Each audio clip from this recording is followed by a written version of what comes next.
꿀송이 보약큐티 가족 여러분, 안녕하세요. 교재 신청하는 방법을 설명드리겠습니다.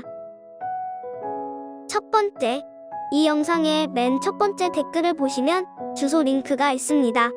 그 주소를 클릭하셔서 여러분의 정보를 입력하여 주세요. 첫 번째 방법이 어려우신 분들은 두 번째 방법으로 해주세요. 두 번째 방법은 김병삼 목사에게 문자를 보내시면 돼요. 참 쉽지요? 이름, 전화번호, 주소, 그리고 필요한 건수를 문자로 보내주시면 돼요.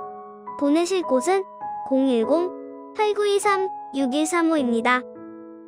추석 연휴로 배송이 늦어질 수 있는 점 양해 부탁드리고 최대한 빠르게 보내드리겠습니다. 감사합니다. 할렐루야.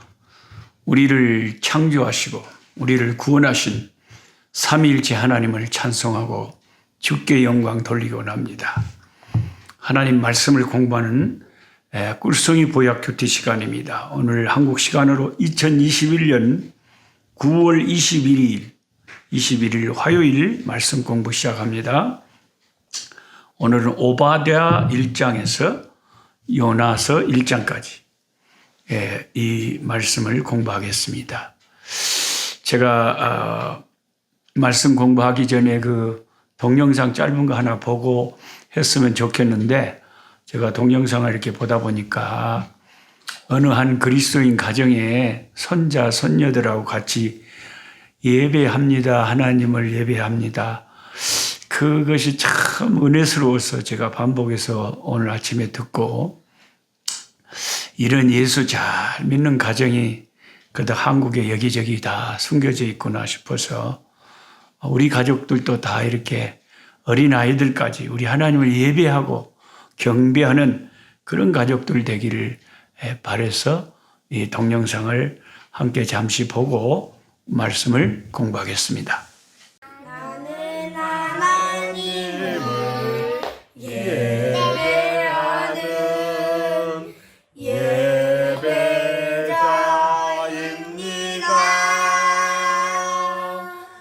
내가 서 있는 곳 어디서나 하나님을 예배합니다. 내 영혼 거룩한 은혜를 향하여 내 마음 완전한 하나님 향하여 이곳에서 바로 이 시간 하나님을 예배합니다. 바벨론이 유다를 침공했을 때 에돔은 수수방관하고 오히려 유다의 멸망을 원했던 자들이었습니다. 극심한 환란의 때에 형제의 나라의 도움을 기대했지만 에돔은 오히려 그들의 적군이 편이 돼가지고 유다의 패망을 기뻐하는 자리에 있었습니다. 이러한 에돔에 대한 심판을 선언하는 것이 오바댜서입니다. 1절부터 하나님은 에돔에 대해서 선전포고를 하십니다. 하나님이 자신의 사자들을 보내셔서 에돔을 치겠다고 하시는 거죠. 오바댜 1장 1절에 너희는 일어날지어다. 우리가 일어나서 에돔과 싸우자. 에돔은 지리적으로 사해 남쪽 험한 산악지역 높은 위치에 자리를 잡고 있어 쉽게 공략할 수 없는 요새였습니다. 그리고 많은 재물과 용맹한 군사들이 많아서 그들은 스스로 교만에 사로잡혀 있었습니다. 북아프리카와 유럽 그리고 아시아를 이어주는 중요한 무역로인 유명한 왕의 대로가 동쪽 고원을 따라 나 있었습니다. 민수기 20장 17절을 한번 찾아보시면 그 왕의 대로가 나옵니다. 이스라엘이 출애굽하여 에돔 나라를 통과하게 해달라고 부탁했을 때 그들은 냉정하게 거절합니다. 그럼에도 그때는 하나님은 에돔을 대적하지 말고 평화롭게 다른 길로 멀리 돌아가라고 하셨습니다. 그러나 세월이 흘러 유다의 멸망을 기뻐하는 에돔의 교만한 모습을 보고 하나님은 오바댜 선지자를 통해서 그들의 완전한 멸망을 선포합니다. 역사적으로 보면 에돔은 사울왕의 시대에 이스라엘과 맞서 싸웠고 솔로몬 시대에 이스라엘의 속국이 됩니다. 요사밧 왕 때 반기를 들고 여호람 왕 때 유다 지배에서 벗어납니다. 아마샤 때 다시 정복되었지만 아하스 때 다시 자유로웠습니다. 그 후에 그들은 팔레스틴 남부 지역으로 이주하여 이두메인들로 알려지게 됩니다. 에돔의 헬라식 발음이 이두메라고 합니다. 예수님 탄생할 때 헤롯 대왕은 바로 이 이두메 출신 왕이었습니다. 그가 아기 예수님을 죽이려고 했던 것은 어떤 의미에서는 야곱과 에서의 반목의 긴 연장선상에 있었다고 볼 수 있습니다. 이두메 족속은 주후 70년에 유대인들과 함께 예루살렘 반란에 가담했고 로마 장군 티투스에 의해 완전히 괴멸됩니다. 그 후 오바댜의 예언대로 이두메 족속은 이 세상 역사에서 완전히 자취를 감추고 맙니다. 오바댜의 예언대로 에돔의 멸망이 현실화된 것이죠. 그 다음에 이제 두 번째 오늘 우리가 공부할 책 요나서 1장까지 제가 보기로 했는데요. 요나서는 어떤 책입니까? 열왕기하 14장 25절에 의하면 요나는 여로보암 2세 시대에 이스라엘에 대한 하나님의 긍휼의 메시지를 전한 선지자였습니다. 요나서를 읽으면 하나님은 이스라엘뿐만 아니라 열방의 다른 나라들도 사랑하시는 선교의 하나님을 구약의 요나서를 읽으면서 보게 됩니다. 구약의 하나의 그 선교의 교과서라고 할 수 있는 책이 요나서죠.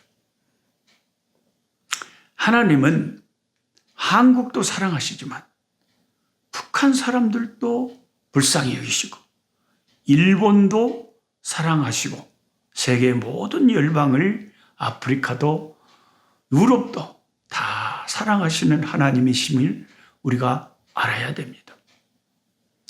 일본에서 오신 어떤 선교사님 말씀을 들어보니까 한참 한일 관계가 그 갈등이 고조되었을 때 아주 열렬한 애국주의자인 민족주의자이던 어떤 한 한국의 목사님이 굉장히 일본에 대해서 악감정을 표출하면서 일본 사람들은 진짜 다 죽어야 된다. 그런 식으로 말하는 것을 듣고 일본에서 선교하고 있는 선교사님이 굉장히 속이 상하시고 마음이 아팠다고 합니다. 자신은 원수 나라와 같은 일본 사람들에게 나아가서 예수 그리스도의 십자가의 복음을 전하느라고 힘든데 선교적인 차원에서 세상 사람들을 바라보지 않고 민족주의적인 자기 민족의 유익의 차원에서만 세계를 바라보는 것은 전혀 그건 불신자들의 세계관이지 하나님의 부름받은 저와 여러분 예수 믿는 사람들은 우리 민족의 유익이 최고가 아니라 예수 그리스도의 이름이 먼저인 것이죠. 무엇이 먼저인 것을 우리가 분명히 해야 됩니다. 성경을 보면 하나님은 악한 왕 아합이 회개하자 그것의 심판을 유보하신 적까지 있습니다. 하나님이 그 아무리 악한 자라도 다 죽고 심판당하는 것을 원하는 사람은 아무도 없지요. 회개하기를 원하시는 그리고 구원받기를 원하시는 것이 하나님의 마음입니다. 하나님은 모든 사람이 다 회개하고 구원받기를 원하시는 것입니다. 이스라엘을 그토록 잔혹하게 괴롭혔던 아수르의 수도 니느웨는 그 악독함이 하늘에 가득 찬 악한 도시였습니다. 그래서 하나님은 선지자 요나를 보내 40일 후에 이 성이 완전히 멸망하리라고 선포하게 합니다. 그런데 의외의 상황이 벌어진 거죠. 니느웨의 성주로부터 모든 백성들이 그 요나의 선포를 듣고 하나님 말씀 앞에 금식하며 베옷을 입고 엎드려 하나님 앞에 회개하기 시작한 참으로 놀라운 충격적인 일이 발생한 것입니다. 열렬한 이스라엘 민족주의자요 극우 보수주의자였던 요나는 그들이 회개함으로 하나님이 심판을 보류하시자 굉장히 못마땅해 하셨습니다. 이때 하나님 박넝쿨을 예비하셔 요나를 뜨거운 태양볕에서 보호하셨다가 다시 그 박넝쿨을 마르게 하셔가지고 그를 힘들게 했습니다. 불평하던 요나에게 너는 박넝쿨 하나의 소멸에도 아쉬워하면서 좌우를 구별 못하는 아이들만 12만 명이나 되는 아이들만 12만 명이니까 그 니느웨 성이 얼마나 큰 도시였다는 걸 알 수가 있겠죠. 아이들만 12만 명. 네. 이 큰 성이 멸망하는 것을 너는 왜 그걸 바라느냐? 네 마음하고 하나님 마음은 너무 다르다 하는 것을 이 선지자에게 깨우쳐 주셨습니다. 우리는 요나 같은 신자들이 되어서는 안 된다고 저는 항상 이 성경 공부하면서 강조를 합니다. 저의 이런 강조 때문에 가끔 이제 구독자들이나 사람들이 싫어해서 떠나기도 많이 합니다. 우리가 모든 사람을 다 만족시킬 수는 없잖아요. 신앙에도 색깔이 있고 사람마다 다 그 신앙에 추구하는 것이 다른데 제가 늘 강조하는 것은 요나 같은 신자가 되지 말라 하는 거죠. 요나만 가만히 뜯어놓고 보면 얼마나 열심히 있는 신앙이었는지 몰라요. 신앙으로는 뜨거운 믿음의 사람이죠. 한국 사회도 보세요. 진짜 신앙적으로 너무 순수하고 너무 복음 전하는 걸 좋아하고 너무 구원을 위해서 다른 한 영혼을 구원하기 위해서 막 그런 걸 좋아하는 아주 그런 예수 잘 믿는 것 같은 그리스도인들 중에 의외로 순수하고 뜨거운 복음주의자들 가운데 굉장히 극단적인 보수주의자들 있잖아요. 극우주의자들 많잖아요. 그게 참 제가 설명할 수 없는 수수께끼입니다. 그렇게 예수를 잘 믿으면 예수님의 마음이 꼭 그런 게 아닌데 왜 그런지 모르겠어요. 성경을 균형적으로 전체를 안 보나? 왜 요나같이 저럴까? 그래서 사람들이 내가 문제다. 자기 생각이 너무 철저하고 강하고요. 그 세계관은 거의 평생 변하지 않습니다. 아무리 성경을 봐도 그 성경을 자기 식대로 해석해버리지 성경의 식대로 자기를 바꾸려고 안 합니다. 이게 참 무서운 거죠. 저는 세계관이 가난한 자, 사회적으로 억압받는 자, 어려운 자들의 편에 서려고 하는 그런 세계관을 갖고 있습니다. 그게 밥을 금식하는 금식보다 억압받는 자를 풀어주는 것이 하나님이 기뻐하는 금식이라고 이사야 58장에 말씀하셨잖아요. 내가 기뻐하는 금식은 밥을 굶는 것이 아니라 억압받고 소외된 자들을 도와주고 그들을 자유케 하고 해방시켜주는 그것이 교회 안에서 밥 굶고 주여 금식하는 것보다 너희들 사회에서 고통받는 약자들 도와주는 것이 하나님이 기뻐하는 금식이라고 했기 때문에 저는 이 사회에 억압받는 자들, 약한 자들, 가난한 자들에게 교회가 손을 내밀고 그들의 이웃이 되어야 된다고 믿는 그런 사람이에요. 그런 저 같은 이런 신앙관을 사람들은 이 극우 보수주의자는 뭐라고 합니까? 사회주의자, 빨갱이 이렇게 말하죠. 그 제가 기가 막히고 코가 막혀서 그런 말을 아예 잘 안 하려고 합니다. 다 여러분 알아서 양심껏 신앙생활 하나님 앞에 잘 하십시오.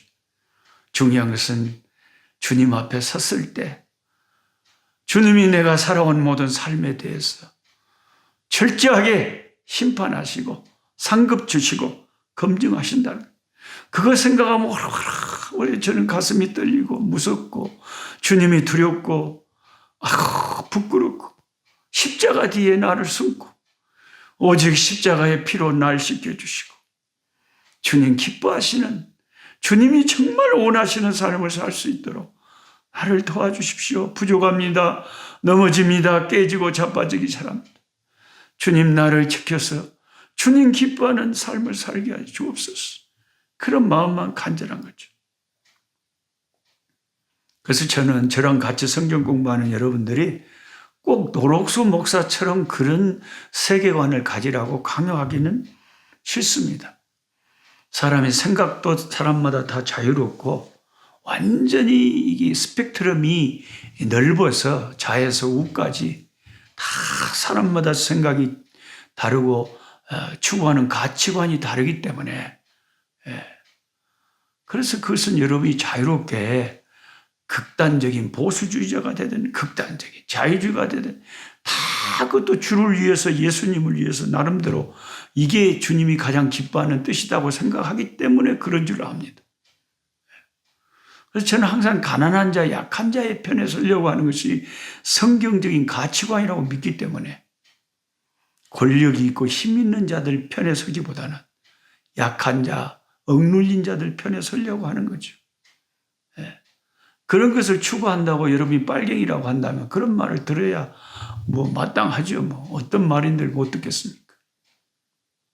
그래서 제가 항상 이 성경 공부 끝나면 제 아내랑 부르는 찬송이 그거잖아요.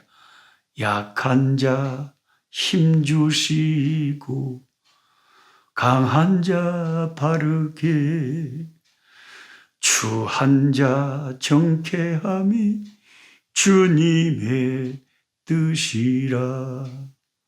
이 땅에 핍박 있는 곳 주 거기 계셔서 주님이 그 핍박받고 억압받는 곳에 함께 계셔서 그들을 돌봐주셨어. 정의가 이기도록 주여 도와주셨어. 그게 기도고 찬송이죠. 저는 모든 예수 믿는 사람들이 다 그런 생각하고 사는 줄 아는데 사람들 다양합니다. 예수 잘 믿는 사람인데 기도 많이 하는 사람인데 얼마나 자기하고 정치관이 다르면 그냥 원수처럼 죽일 듯이 그냥 그런 말 안 들고 섬뜩하더라니까요. 완전 구약의 요나를 보는 거예요. 여러분 나하고 생각이 다르다고 그렇게 미워하면 안 되죠. 그게 무슨 예수 믿는 사람들이 그런데요. 세상 사람들이나 그러는 거죠. 요나는 철저한 유대인 보수주의자였습니다. 자기 민족만 최고, 나머지는 다 심판받고 망해야 할 나라들이라고 생각했습니다. 저는 40년 이상 예수님을 믿어오면서 한국 교회 안에서 요나처럼 지나친 극우 보수주의자들 너무 많이 보았어요. 완전 요나 쌍둥이입니다. 내 교회, 내 교단, 내 나라가 무조건 최고고 마음을 넓혀서 모두를 품으려 하지 않습니다. 이러한 편협한 신앙 때문에 한국의 교파들이 굉장히 많고 장로 교단만 해도 100개가 넘는다고 합니다. 이런 모습 때문에 교회의 이런 갈라짐과 분열 때문에 불신자들이 교회를 손가락질하는 거죠. 여러분 알아서 신앙생활을 하실 때 양심껏 하나님 앞에 섰을 때 이거 칭찬받을 것인가? 그런 부분을 잘 성경을 통해서 점검해 보시기 바랍니다. 하나님은 요나를 결코 칭찬하지 않았습니다. 잘못됐다고 말했습니다. 아무리 너희 나라를 그렇게 고통스럽게 하고 너희 나라의 원수된 나라지만 니느의 사람들을 그렇게 미워해서야 되겠느냐? 그렇게 책망하고 니느의 사람들이 회개하고 돌아온 것을 기뻐하신 거죠. 여러분과 저하고 정치관이 다르고 생각이 다르다고 해서 그 사람들을 원수처럼 대해서야 되겠습니까? 원수가 아니죠. 같은 동포고 같은 형제고 같은 나라 사람들인데 단지 생각이 나하고 다를 뿐이죠. 그럼 다르면 다른 대로 우리가 서로 존중하면서 사랑하면서 새는 좌우의 날개로 날아가잖아요. 어느 한쪽의 날개만 있을 수는 없잖아요. 나하고 생각이 다른 사람도 그런가 보다. 생각은 다르지만 또 나름대로 나라를 위해서 하나님을 위해서 그러시겠지 하고 나아가야 되는 거죠. 또한 요나서를 읽다 보면 우리가 받는 교훈이 여호와 이레의 하나님, 준비하시는 하나님을 발견하게 됩니다. 요나가 사명을 저버리고 다시스로 가는 배를 타고 도망갈 때 하나님은 태풍을 예비하셔서 요나의 길을 막으십니다. 태풍이 하나님의 예비된 여호와 이레의 태풍이었죠. 그리고 그가 바다에 던져졌을 때 하나님은 또 여호와 이레 준비하신 것이 큰 고래 물고기 같은 그런 물고기를 준비 딱 하셨다가 요나를 삼키게 하셨습니다. 또한 니느웨가 회개하고 심판을 면하게 됨을 보고 불평하는 요나를 깨우쳐 주기 위해서 하나님은 박넝쿨을 준비하셨습니다.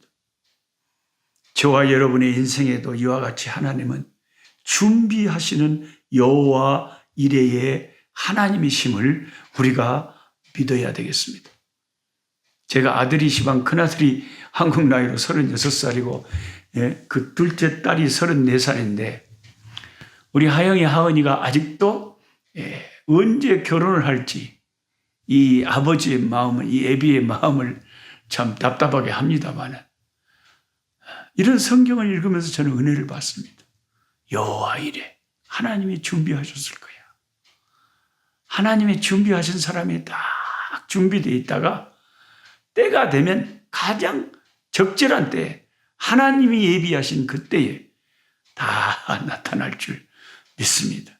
저뿐만 아니라 여러분에게도 그와 같은 역사가 여호와 이레의 역사가 준비하시는 하나님을 우리 인생에서 때를 따라 체험할 수 있도록 하실 줄 믿습니다. 하나님 아버지 감사합니다. 요나서를 읽습니다. 준비하시는 하나님, 예비하시는 하나님을 봅니다.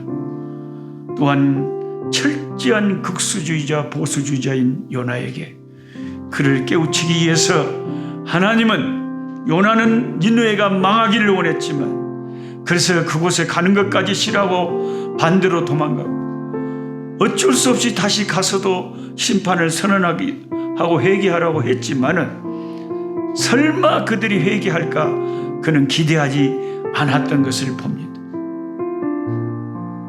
그래서 그는 니느웨가 어떻게 멸망하는가를 보기 위해서 니느웨 성 주변 밖에서 니느웨 성을 바라보고 있다가 그가 니느웨 성 밖에서 니느웨 성을 바라보고 있었다는 것은 니느웨가 망할 것을 기대하고 있었다는 걸 간접적으로 보여주는 것이 아닙니까?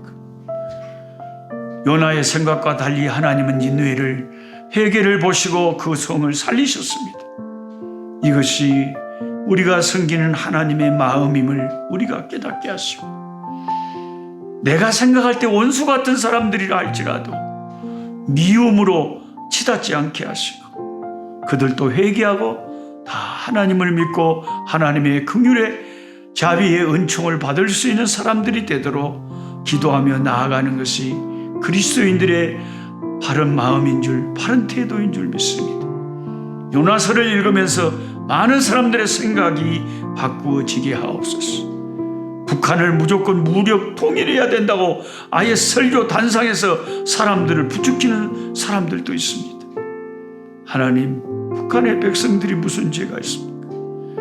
아버지, 공산주의는 무너져야 되지만 하나님을 대적하는 사상들은 무너져야 되지만 뭣도 모르고 그 사상의 노예가 돼서 고통하는 저 백성들 불쌍히 여겨주시고 북한의 백성들에게도 자유가 오고 아버지 해방이 와서 교회가 세워지고 백두산에 기도원이 세워지고 평양과 아버지 북한 곳곳에 하나님을 찬송하는 찬미 소리가 울려 퍼지는 날이 이룰 수 있도록 북한에 복을 주시고 일본에 복을 주시고 예수 믿는 사람들이 많이 일어나고 주님의 이름이 온 세상에 아버지 누룩처럼 번져갈 수 있도록 아버지 긍휼을 베풀어 주시옵소서. 예수님의 이름으로 기도하옵나이다. 아멘. 약한 자의